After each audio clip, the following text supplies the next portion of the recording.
जिनको नफ़रत फैलाना है, जिनको तिपरासा से तिपरासा को लड़ाना है, वो आज बहुत खुश होगा, क्योंकि मैंने सुना है कुछ लोगों का स्टेटमेंट। गवर्नमेंट ऑफ इंडिया ने आपको पुरस्कार दिया है, इसका ये मतलब नहीं है कि आपको बिक जाना है अपने कम्युनिटी को भूलकर। ठीक है, किसी को पद्मश्री मिला है, किसी को पद्म विभूषण मिला है, किसी को कुछ और मिला है, लेकिन आप मत भूलिए कि आपको जन्म एक माँ ने दिया और वो माँ तिपरासा थी।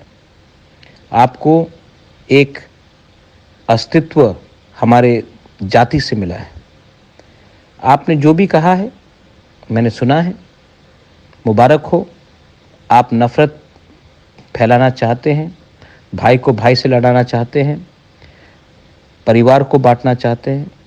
मैं 2024 में प्यार, पॉजिटिविटी और थानसा को स्प्रेड करूँगा। आप कीजिए जो आपको करना है, नफ़रत फैलाइए, मैं थानसा को फैलाऊँगा। अंत में जीत उन्हीं का होगा जो प्यार से और हँस के अपने लोगों को कुछ देना चाहता है। अपने लोगों को धर्म के नाम में डिवाइड करके हमें कुछ नहीं मिलेगा, लेकिन अगर आपको लगता है मिलेगा, तो जाइए, गुलामी कीजिए। 70 साल से कर रहे थे और 70 साल कर लीजिए। गुलामी रहता है, राजा राजा ही रहता है।